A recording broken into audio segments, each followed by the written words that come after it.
Alright, welcome back to the channel, Socially Bearded. Happy Sunday.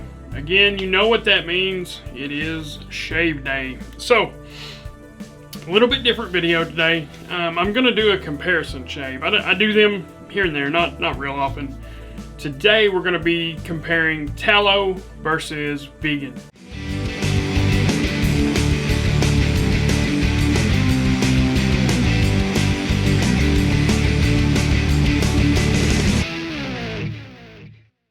Basically, I mean, you can, if you don't know exactly what I'm talking about there, you probably figure it out pretty easy. If I'm saying vegan and I'm doing a comparison, the other one's probably going to be, probably going to have some kind of an animal product in it. Now, because I'm building two different lathers, two different bowls, all that, I went ahead and pre-made them. So this one here is the CK6 formula from PAA, or Phoenix Artisan Accoutrements.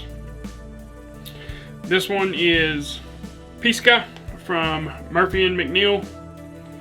It is a tallow base.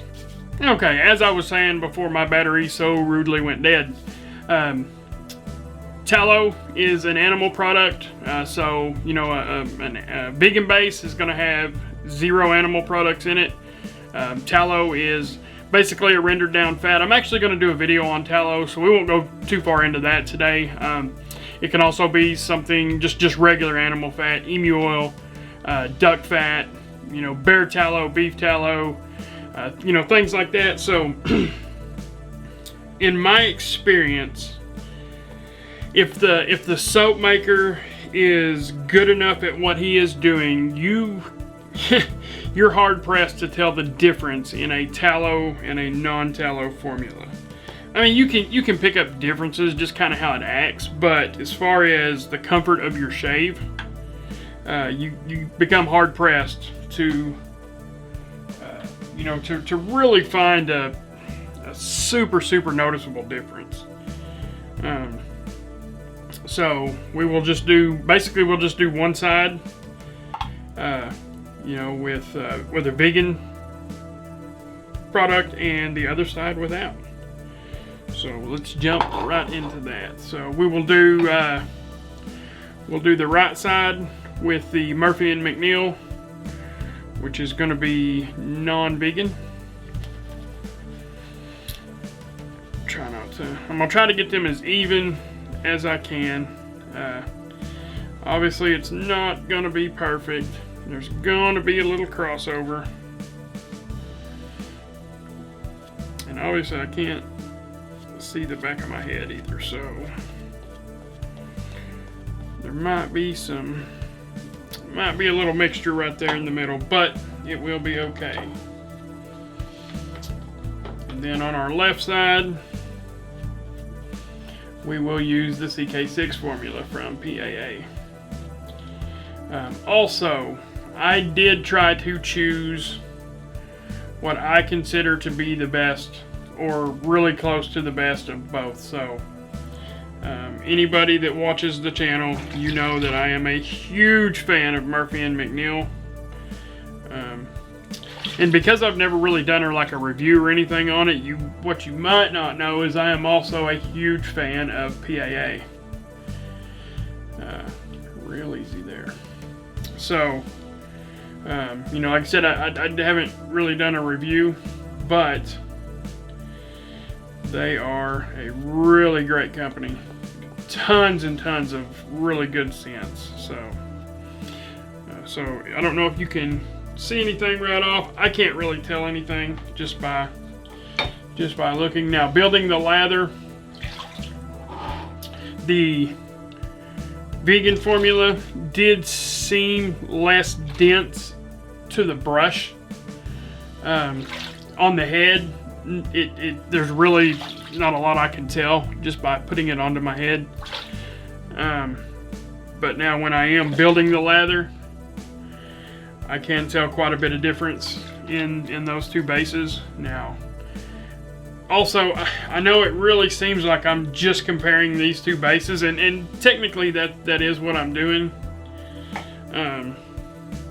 But this is not a brand comparison. This is just meant to compare, you know, vegan versus non-vegan is all this is meant to do. So I don't want anybody to take this, you know, that I'm comparing Murphy and McNeil and PAA.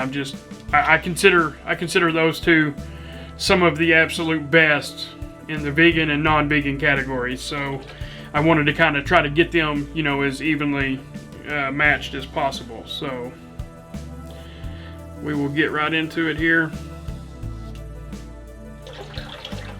Right off the bat, the slickness from the Murphy and McNeil almost would remind you of a greasiness, not a greasiness in a bad way, but like, you know, hey, that thing's greased like a greased gear. You know, it's really smooth on the draw. So yeah, just kind of take that for what it's worth there.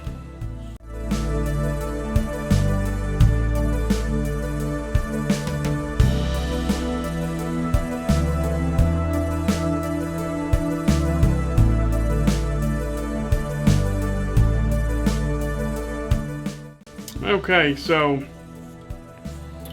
with the Murphy and McNeil here, or the, let's say non-vegan, let's just call it non-vegan. Excuse me. With the non-vegan formula here, I'm getting plenty of residual slickness to come back and, you know, get any stragglers. It's not BBS. Was able to clean up the neck really well with just some residual behind the ears, all that. So now we're going to move on to the vegan.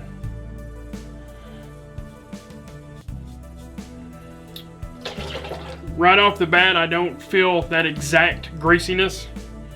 That I really truly believe that comes from the animal fat, from the tallow, from the, you know, from the fat, from the renderings, we'll call it. I really truly believe that is where that greased gear feeling comes from. But that doesn't mean that this soap is not plenty slick.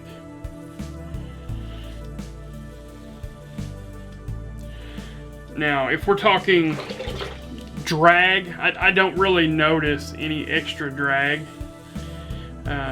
Actually, it's just as slick feeling. Just the way it feels slick is slightly different, if that makes sense. This one, the vegan formula is slick in like a silk way, like a dry graphite type of way. Like a slide has been lubed up with a dry graphite, like a graphite powder.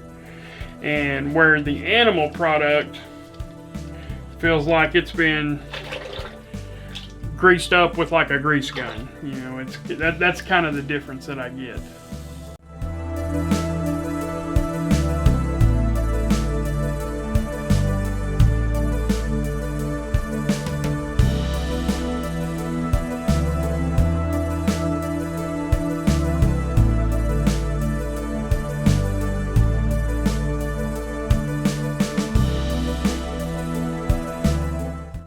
Okay, so one thing I did notice is there wasn't quite as much residual slickness with the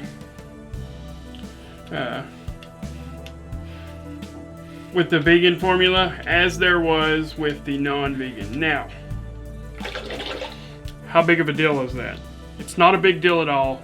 There's very few people on this planet that make exactly enough lather when they build a lather. We've almost always got plenty of lather left over to apply a little bit extra and finish your shave comfortably and without irritation. So don't let me saying that steer you away from either product. Now, really excellent shave today. So, final thoughts. So, basically, both sides feel incredible. Both are very good products. If you are a vegan, never let anybody tell you that you have to break what you believe in order to get the best shave. The best shave is the one that you consider the best, okay? The shave that I just got, I consider it one of the best. Actually, really, really nice shave today. No irritation that I can feel. The sides of my head. So this is the vegan side, this is the non-vegan side. I can feel a little bit different, but this side has not been setting as long, so I would need to let that set till it's fully dry on both sides, and I'm going to do that. Maybe I'll report it at the end of the video, but I am going to let both sides set fully and dry fully, and then I'm going to feel my skin and see if I catch any differences, and if I do, I'll put it in the video somewhere. Now, again, if you are a vegan, don't let nobody tell you you have to break what you believe in order to achieve the best shave. And vice versa. If you are somebody that wants them animal products, don't be dissuaded by, somebody that prefers vegan, telling you, the vegan products, they're the best. There's no way around it. This, that, this.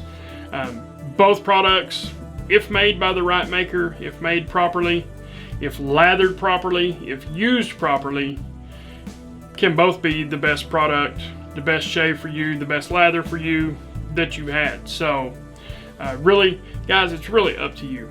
There is no wrong way to shave. You do it exactly how you feel necessary. Obviously, if you get a bunch of cuts and a bunch of razor burn and a bunch of irritation, yeah, something went wrong. That wasn't your best shave. But don't ever let nobody tell you there is a right or a wrong way to do it. There are, however you do it, that's easiest for you and the most enjoyable for you, that is the right way to do it. Basically, that's my final thoughts. There are great vegan soaps. There are great non-vegan. So just keep that in mind before buying. And I'm going to let this set for a little bit.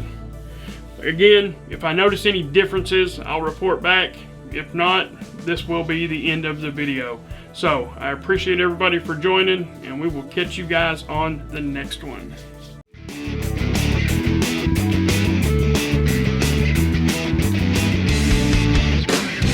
Hey everyone, thank you for watching. If you're new here and you want to support the channel, go ahead and hit that subscribe button, and remember to follow me across all social medias.